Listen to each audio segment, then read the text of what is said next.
ready to launch off.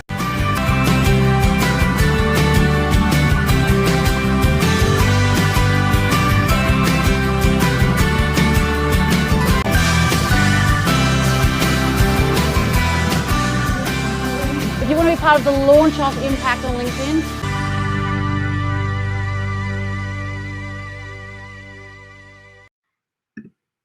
and howdy. Welcome to the launch of season 2, episode 1.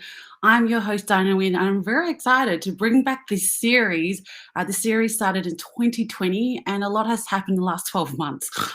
Melbourne, my home city, is back in lockdown, so why not pivot and restart something that I really enjoyed last year, which is talking to small businesses, entrepreneurs, who keep transforming, and I call it launching off every time they have an idea or a crisis happens and they go, I need to do something else, something different. And I would like to know where you are watching from. Please let us know in the comments where you're watching this LinkedIn live from. We are also going live on multiple platforms, and I want to shout out our partners. Restream streams live to 30 plus social media platforms at one time. So I'm live on YouTube, Facebook, Twitter. I'm trying out Twitter and LinkedIn, and I'm also paired it with our guest today, String, as well. And if you would like to know more about Restream, you can get $19 off your plan, any plan that you select. All you have to do is click on the link on the bio, and we'll see you live on LinkedIn Live. Okay, so what is the launch off? It is basically what gets people rocketing up into the universe and doing their thing. I've learned a lot about energy. I've learned a lot about people and how we operate. And I would love to find out how these people who run businesses, especially during what we've had in the last 18 months, have pivoted and faced the challenges and made a success out of their work. So without further ado, I would like to welcome our guest. Welcome, String. Hi, everyone. Hey from the future. I love it when you do that. And while you do that, just double check that we are working. Yes, we are. Awesome. That's good to know. That's good to know.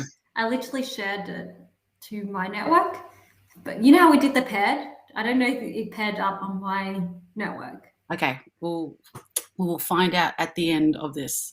But if you are joining in, please tell us where you're watching from. String, where are you live at the moment? I'm in Melbourne as well. So we're both in lockdown. We haven't hanged out with each other for a while. And how are you going? I'm loving it. I've been online. I was ready for remote work for ages, to tell the truth. Well, I've been to String's home, and she has a very good setup to go to do her hustle live. But there are 3 main things, and welcome to our guests, to our audience who are watching from all around the world here on the launch off. We are going to talk about you being a LinkedIn top voice, the trusted voice, and fried chicken. And String, what the hell is fried chicken? Why fried chicken? Because everyone likes fried chicken. It's true. And plus, I think the people always ask, what's a measure of success? For me, it's how many fried chicken stories I get per day. I still get them every day. But, well, I learned this from you 3-4 years ago, and you talked about candy. Oprah uses it, Michael Jordan uses it. Could you explain to our audience what candy is and how that fried chicken manifests into what you have as a business now? So for me, candy, because I'm a content creator and I have a background in marketing and brand marketing, it's like a visual cue or a trigger where you want people to give them such a good experience with you. So candy content could be your personal story, my fried chicken, your oink. You know how you used to be embarrassed about laughing with the oink, but I think that was so genuine. It's no, you have to embrace that candy. That's your candy, and I think that sparks joy in others. Candy is also that sugar hits that everyone loves. Like we eat sugar because it makes us feel good, right? It So does. I want to create content that makes people feel good, whether it be leveling up, and making them laugh, making them well, and making them, oh my god, like candy. That's what viral content is. That it makes them want to like have conversations with you, and you do that really well. You provide a lot of entertainment on Yes. LinkedIn. Well, I remember, when I first started here on LinkedIn in 2017, and I was dancing, and you were like one of the first people. It was Kerry Twig and yourself who were like, "Yeah, just dance on LinkedIn and just see what happens." And it's actually created a brand, Dancing Diana. Like your fried chicken, people send you fried chicken stuff. Yes. I've also branded to Keanu Reeves because everyone loves Keanu Reeves now. So here's your candy hook, right? I guess like candy is like a hook just to make people remember you by, give them a good experience. And so, it's not that hard to stand out on LinkedIn. You just need to provide a bit of a candy, whether it be your personality, whether it be fried chicken or quirk. Really, it's still quite boring to tell the truth. So even just adding a little bit of candy will help you stand out on LinkedIn. And Pauline, like with her energy, she's such a boss lady. So when I see her content, I'm like, there's Pauline. I want good energy today. I'm going to watch Pauline's stuff. And that's what I mean. And you've used emojis, and I remember you saying use emoji as your starter candy. So when people see your stuff, they see a drumstick, they think of you. Yes, and now people use emojis everywhere, which is great because it's emojis is also very memeable, right? Everyone can relate to it. When we chat to our friends, we do the laugh emojis instead of like saying Rolf. We just like use the laugh emojis now. Yeah. So I really think it's important that people should be just like more chill about it because COVID has made it hard for us to be professional. Be professional. Be professional. Definitely not professional. We're just going to do a shout out to the audience who are watching. We've got Melbourne, welcome Jenny. We've got Pauline from Sydney, welcome. We've got Kevin from Brisbane, Vegas. We've got Howard from Toronto, welcome. We've got Given from Pennsylvania, love Given, he's always supportive. We've got John from Sydney, Australia, love it. And we've got Lauren from Melbourne, welcome to the show. And we've got also someone wrote, Kate. Made from many hands. My Point Break was a Foxtel yesterday. I watched it and thought of you. Yes. Candy. Candy. Like even using our fingers is like a lot of people don't use our fingers on video, I noticed. And if you have I've done it. If you have a question for String, please pop it into the comments. This is your chance to speak to String one-on-one and get her intel, because she is one of the original LinkedIn video content creators here. And if you are thinking about doing video, this is the right person to speak to, because your first video on LinkedIn got over 2 million views. Oh, was it 2 million? Yeah, I love it. I'm just thinking about it because it's been 4 years. It was 3 or 4 years. I just remember it went viral because everyone kept on asking, why do you have video? Do you have live? And I treated it like a live video. Even that recorded video felt live. So when you watched it, it felt live. So, ask a question to our audience all around the world. This is your chance to speak to String, because how did you get that beta to test LinkedIn? Oh, you mean like my access to video? Yeah. What was that story? My backstory is that I've been creating videos and growth hacked different channels. So I was on Meerkat, grew that to 44,000 followers in 6 months. Then it died because Periscope kind of killed it. And I wished I went onto YouTube, because if I started YouTube then, I feel like I would have a much larger presence. But it doesn't matter. There's no point regretting, because then I went on to Snapchat and built a following on there and won awards there. And then I knew that Snapchat was hard to monetize because I went back to Australia. So I was about to switch over all in on Instagram because I feel the momentum there. But then that's when like literally LinkedIn knocked on my Snapchat message and slid into my messages like, String, would you like to have beta access to video? I love your videos. And I was like, okay. And then what happened? Like, I went on, my first video was a rap song with a friend in San Francisco. And I was probably the only one in Australia to have access to it because I happened to be, it's all about timing. I think a lot of people don't realize it's like, I just have access to opportunities than most people just because I'm an early adopter. But when I have growth, I usually double down, and that's what happened to Clubhouse. And it's probably why I'm more entrepreneurial than most creative people, because like I treat it like a business from day one. And I knew when I have access to day one, I started calling my clients as like, do you want to know how this works? And then make them pay on day one. And I think what I'm learning from your story is that you grew a following on Meerkat and that folded, and you had to restart again. And I feel like that's what's been so great about you. Like, if something ends, you go, there's something else, there's another thing. And LinkedIn has really, it's been part of your journey. I wouldn't say you've now moved on to Clubhouse and to other, we'll talk about it later, NFT. But if you had to give tips to anyone who's jumping onto LinkedIn for the first time, because we jumped on 4 years ago, and I'm very grateful to String because even though she doubled down and went on her own journey on LinkedIn, she also told me to piggyback on her.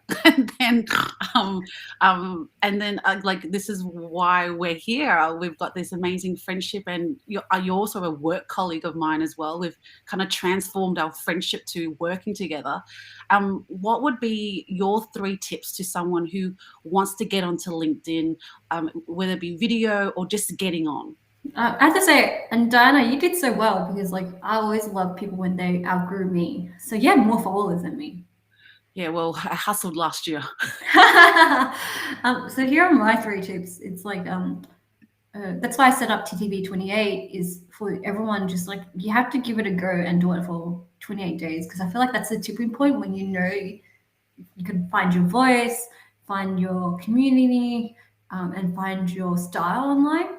And you also reset expectations, because not everyone has the ability. Like, we're content creators, like we smash out content every day, more behind the scenes, right?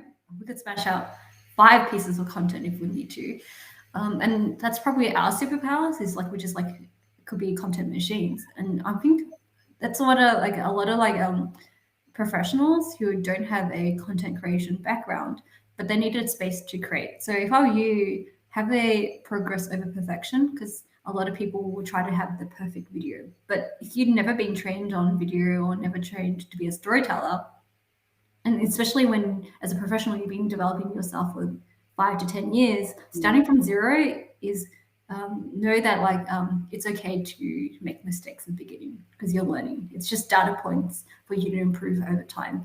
So progress over perfection is like the number 1 tip. Just create every day and then and improve on it like 1% at a time. Yeah.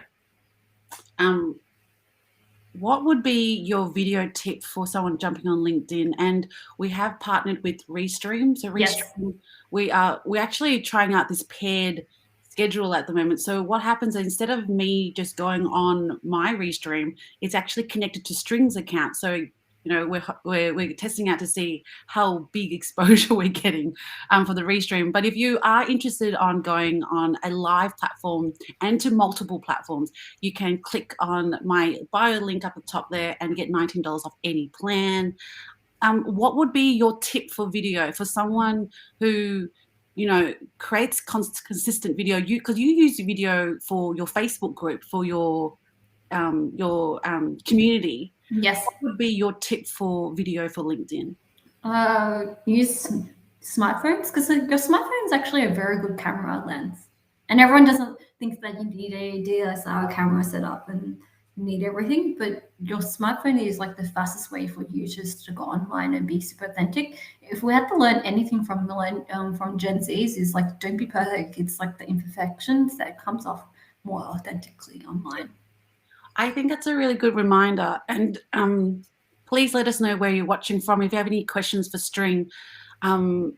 Because, yeah, the word perfection, you said it in the tips before, is that people think you need a massive setup. But actually, if you just whip up your phone, like you and I have whipped out our phones in the middle of Melbourne, you know, dancing and, you know, eating chicken or whatever.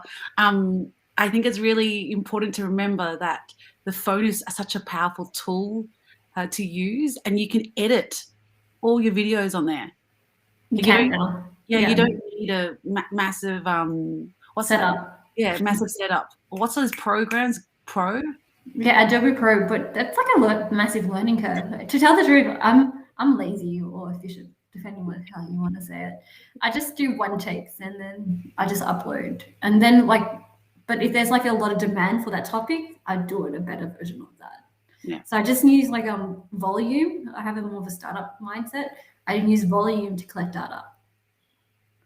So perfect segue, because my next question to you is, how have you converted followers into money? To say this is my service if you need literally, like I remember like when I post something and I do it last week where it's like, hey, I'm opening up space for TTV 28, which is like 28 days of posting on LinkedIn, and there were like 10 people that DM'd me or commented, and I just follow up with them and just drop links, and that converted followers, right? So that's just because like I had a simple setup. I don't go on calls with them. It's like, no, this is not worth a call. Everything's outlined in that link. But usually I just answer questions. So I don't even jump on any calls anymore unless it's like for that program now. And people just like, it's like, can I book for the next one? It's like, yeah, here's like a 50% booking spot to book your spot for the next month or something like that. So I just said, I think if you're, because what people do, the other thing that people do is like they try to be too broad, but I always think about social media, especially if you're an expert or coach, you need like an entry door for them to like say, hey, I want to work with you. But you can't, but the entry door has to be, it's like going to a hospital or hotel. People don't know how to say, I have a problem with this. They just know that they need to go through that door. It's like going to a nurse and you have a broken arm or you're sick inside, and it's like, I know I'm really sick, but I don't know what it is. You know you need that person to help you diagnose your problems and stuff. It's the same when you go to a hotel, right? It's like you don't know. A hotel is a massive company and organization. You need that entry door for them to say, hey, I need to stay today, or I need to go to a restaurant. And then you have that first door to help them say, yes, we could offer that. So I think people overcomplicate things, and people don't want overcomplication. Our customers, our clients don't want that. They just want that door to say, I want to talk to you about this. I remember a couple of years ago, you talked about emails. Are emails still important? Not so much with me. It's just DMs now. Everything's all I do is like DM people or people message me. So direct message. Like yeah, straight to it. I have to say, like, I neglect my emails more now. And even though I have like a PA and stuff like that, like I just tell her, it's like, just give me the top 5 things I need to know every day. And she does that, right? So because like my time or opportunity cost is more better somewhere else. Like I started to only have 3 clients that I like and 1 product. Yeah. And I have to probably like the trusted voice is like I just focusing on product. So I'm not picking up any more clients. And people still ask me, it's like, can I book a consulting time with you? I was like, can you just ask me the questions in DM? I'm just happy to answer that, because 1 hour of my time could be actually answered in like probably 5 minutes these days for me. Yeah. Great. Well, Yeah. if you have a question to ask instead of direct message, you can get String live. Ask yes, I'm happy. Questions. So that's probably, I don't jump into consulting meetings anymore because like I'm working on another business that's taking a lot of my energy now and my time, and the opportunity cost is way better there. To the point where it's like I don't like Diana. I was about to say no. I actually had to say no to other interviews and podcasts, but I love Diana. That's probably why, I said like, okay, I'll make time for you, Diana. Thank you, love. Yeah. She has always made time. Like, we've worked really intensely. If you don't know, String also worked on my web series, Fee and Me, and that was an intense 6 months of getting Fee and Me. Actually started 5 years before that, but the 6 months into the launch of Fee and Me was quite intense. And of course, I had you on the web series too. Like, my favorite moment is always that God moment. I had to do it 10 times with a straight face. It was so hard. You're an actor. You're a true actor. I was like, remember that moment? I was like, and then I giggled, and then everyone giggled, and I went. I had to do that for 10 minutes. I remember that. That was fun. If you have a question for String, please pop it in the chat. We are coming live from YouTube, Facebook, LinkedIn, both our LinkedIns, and on Twitter. I'm trying out Twitter. I thought, why not? If Restream's going to 30 plus social platforms, why not just go for everything? We've had Jenny from Melbourne saying, hey, make it easy. Great point. Yes, about the door, making it easy for everyone. Why would you make it harder for yourself? Because Gary V, doesn't he say you need to have 50 points of content? Is that right? What he says? Oh, I actually understand what he means. Like, one piece of content won't trigger people to action, but you need almost 50 points of reminders to say, oh, I need to work with that person. So that's probably why if you have do 50 posts, it's like them getting, oh, I need to work with that person instead of, and he probably does multiple touch points as well. What he does is he has a very top of mind approach. So he does Instagram, YouTube, emails, podcasts, and he has a team behind him. You have to remember that as well. Yeah. And with Kate Das has said, candy indeed. Yes. I feel like her thing, if she had to go on camera, she should do this is her candy, because she's part of many hands. Yes. This is sparkles. I do want to talk about this enterprise that you've created from LinkedIn, and you've created this community called the Trusted Voice. Yes. And I was very lucky to learn from you your 7 V's. Yes. Part of the Trusted Voice. I think it's fantastic. I think it just nails down the 7 essential things you need to do to get where you want. Could you tell us about the Trusted Voice and your 7 V's?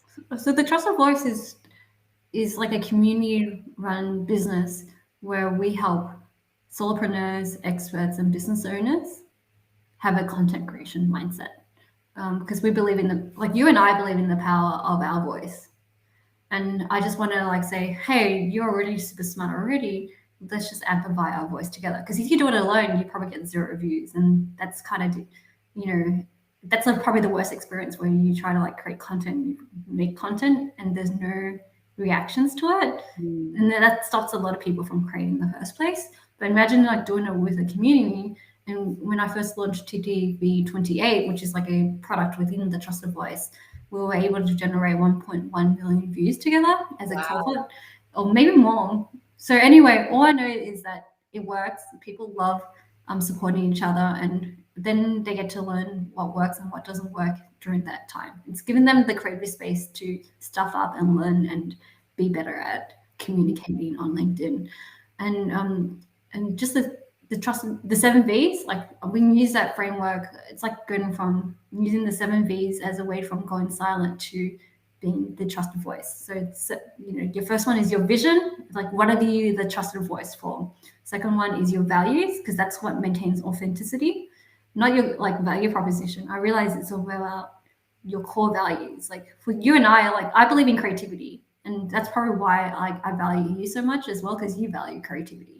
And so the more high self-awareness that you have as a person, the more that you can maintain your authenticity online, because there's going to be trolls, people who don't like you, there's always egos, especially online in the real world.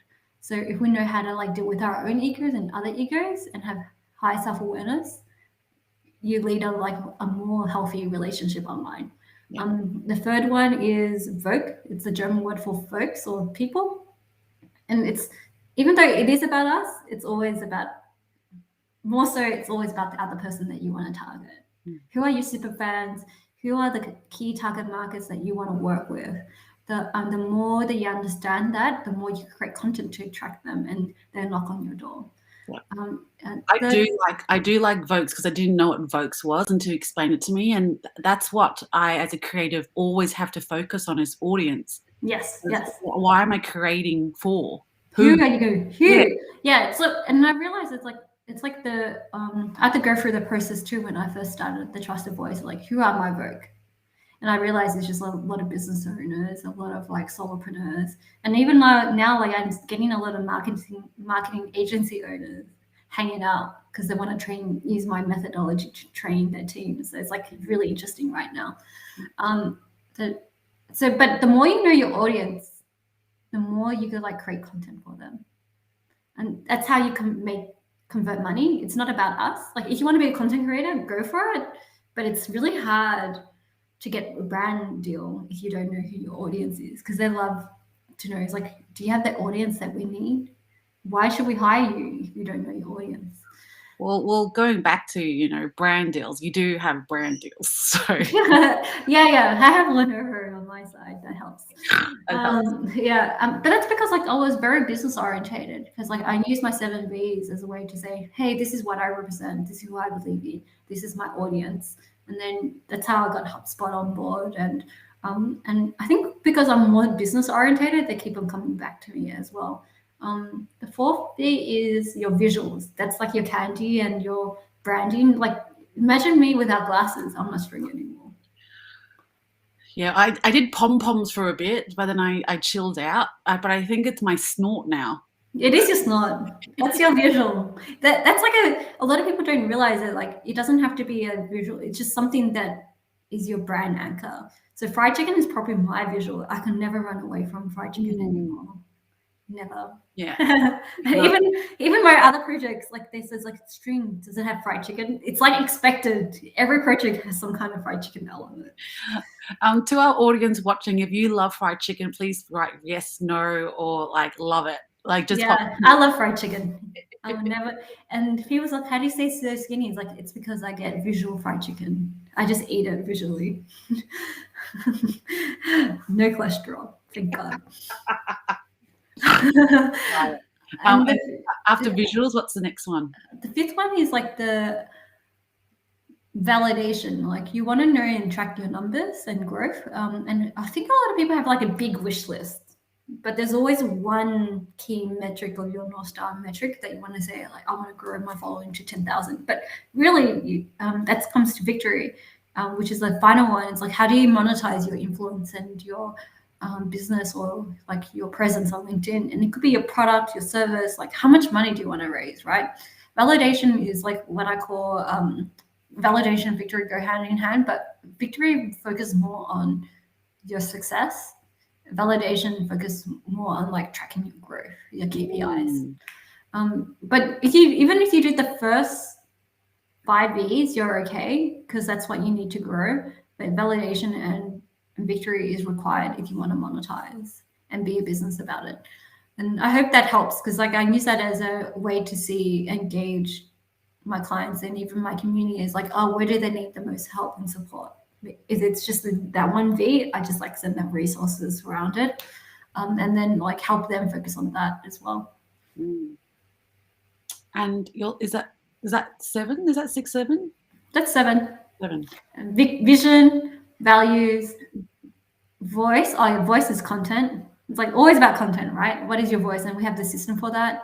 Visuals, validation, and victory. And you can find all of this. Oh man, I haven't been doing lives for ages. Yeah, I know. It's like COVID has skewed my life and my reality. So graceful for a first episode.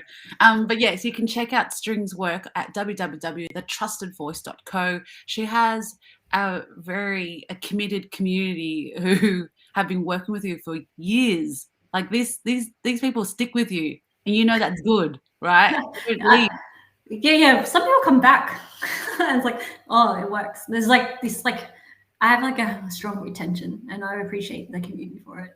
And you know what? Like people come back 2 years later, like, or my first people that came back, it's like they come back and it's like, wow, you grew a lot, and it's like you grew a lot. Yeah. I'm so proud. Like Diana is like one of my first like person.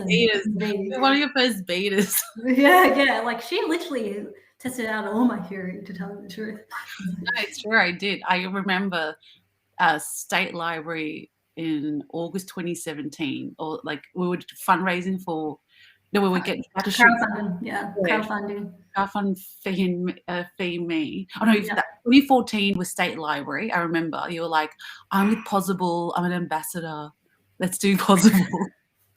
Yeah, that's so funny because it's like you should raise money.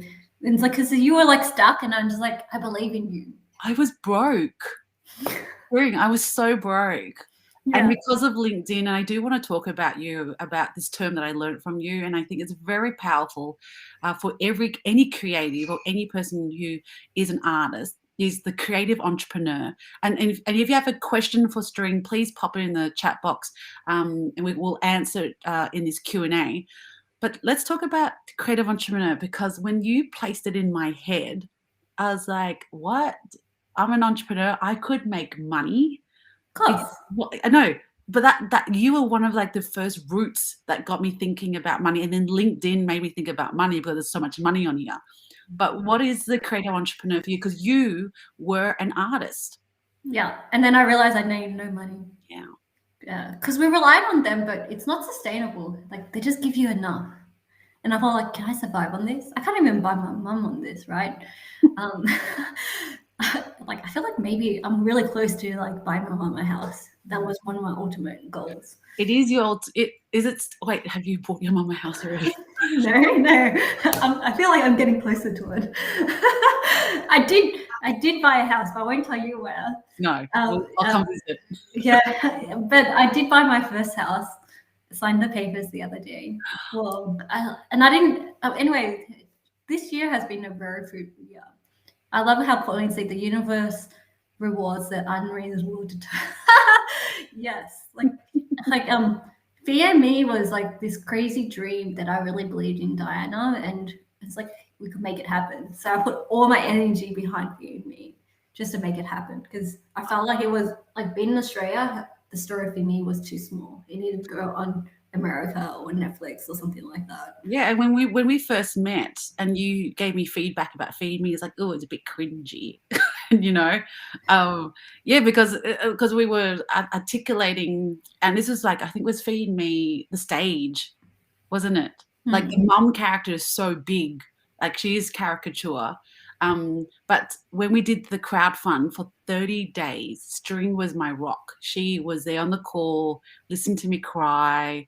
And yeah, so even though I was your beta tester, I was very grateful for it, because we created a web series. Like, you know, we got you back on board to market it. Yeah, I remember like writing the crowd grant, and I went business mode. It's like, this doesn't make sense. This doesn't make sense. They probably want to know, like, they just felt like we just like put all our energy to say like we're a business, treat it like a business. Fear Me is a brand that's worth like, you know, supporting. So that's why it is. And there is a question from Ramona from Ramona Patterson from Florida. She's written, is String Nguyen the actor who plays your daughter on Fear Me? I look that all the time. I look like her, don't I? Yes. There is a photo where I did of Chi and I, and you and I. I'm like 20 years old, like in my 30s. I still have a baby face, don't I? No, I'm not that kind of actor. That kind of actor. Just the gong hitter. I'm the girl with the fried chicken hat. That's it. Yeah. Let's go to the chat box and just see how everyone is going. Oh, hang on. Now I get it, because it has to be on for the chat to be working. All right. Yeah, but Jenny did ask a question about. She did. Yes. So Jenny did ask, trends seem to change all the time. What type of content is performing best right now? Polls. LinkedIn polls. Oh, yes. Oh, man. There's so many polls. They still do it's like 4 big buttons. Yes. But I saw one yesterday which said, "What's your favorite day?" I know, they're lame. I'm not gonna lie. They're lame. That's just because like they get because you know why? Because people reward those like trashy content. I call it trashy because it's easy click. So And then they think you wouldn't call that candy. no, like it wasn't because like what you do is you just like teaching the creator that trashy content works, and then you're teaching everyone else like that trashy content is what LinkedIn likes. So I call that trashy content. It works, but it only has like a very short lifespan. And like I test it all the time. It's like but a smarter content creator is like if you go this is like a tactic that I learned from my Avon sales person. You go to Avon lady and she knows that it's like bored housewives. She knocks on the door and it's like, what lipstick do you want? Red or pink? And she will pick one. That's what a poll is. It's 100% all of the answers are correct. And that's why it triggers like the best reactions. Gotcha. Yeah. So that's a tactic. What would be your next poll question? Oh, I don't know, like lame kind of. Pauline says she can't deal with lame polls. Yes, This is Pauline. Lame polls can't deal. But yeah. Pauline is killing the polls right now. If you look at Pauline's polls, she ain't saying what's your favorite day for sure. But check out Pauline. She's a spiritual entrepreneur and she's our sister. Yes. Well, she is our sister. We're all Nguyen's here, just like we're all Smiths here. I think my next poll. I think the one that does really well is like even food ones. Like, what's your favorite? This is me being cheeky. It's like, what's your favorite food? I just put all fried chickens. You should just do what's your favorite food and just put 4 things chicken and see which one people will like. That's just me being funny, right? And everyone will giggle because like that's you being narcissistic. I'm gonna do one too. If you do it, all right. What's your favorite snort or favorite? Oh, what's your favorite movie star? Keanu Reeves. I'll do that one. And everyone should copy it. It's like, what's your favorite thing? And just like honing on that, and everyone's like, that's the same. But people will giggle because that's like we're like being very meta inside LinkedIn, and we kind of like acknowledge like this is like how lame the polls are, but we're doing it in a fun way. Yes. So it kind of shows you're like super smart IQ by doing that. So I hope you have fun with polls like that, where you just be silly. Yeah, be silly, but then if you really want to make money and really get that niche community, then curate a poll that gives you the information that you want. Yes. Yeah, have the fun, the candy, but also really niche it down. And like Keanu Reeves, of course. Yeah, polls. What's your favorite poll? It's like lame poll. Poll. By the way, like polls are really good at sales conversion as well. What is it? It's really good for sales. Like it's like, what should I name my next webinar? And then you name 4 of them, and then you could like slide into the DMs based on their responses. Well, Pauline's trolling us right now. My next poll is going to be what's your favorite poll question? She gets it. Pauline's a troll. Pauline gets it. She knows how to play the candy content, and she's like a little bit of a troll. We're like, I see you, Pauline. Yeah, she's our troll sister from Sydney. We've also had Pauline write, the universe rewards the unreasonably determined. I love that. That's like a post on itself. That's a quote post. I'm going to screenshot it and create a quick screenshot it. And Pauline will be joining us on the launch off in the next coming weeks, and we can talk to more about polls. We've got Kelly on Facebook. Hey, welcome, Kelly. We've also got on YouTube. Oh my God, I loved your snort. Thank you. I've done well with it, haven't I? There's one more question I want to ask you. And if you do have a question, please pop it in the chat box, which is, what the hell is Chubbicorns? Corns. Do you see my face? Like these like fat unicorns. They're super cute. Sometimes, and people probably are like, what the hell is String doing? These Chubbicorns I make is where it's like NFT projects. NFT is a non-fungible token. It's like saying they're collectibles. I'm creating collectibles, right, on the crypto space. And I have to say, I'm having a lot of fun. It's being a creative entrepreneur, I go where the opportunity cost is high. And at the moment, Chubbicorns is giving me the most fun shits and giggles. Can't say too. I do feel like Chubbicorns is giving me fulfilling my creative need right now. So, and it's doing really well. I have to say, like, this is like me being proper. Like, I just made, I don't know, 40. I can't say numbers because then it makes it sound like I'm bragging, but I'm just doing really well on this project right now. To the point where like potentially we could build up a brand that's as big as Disney potentially.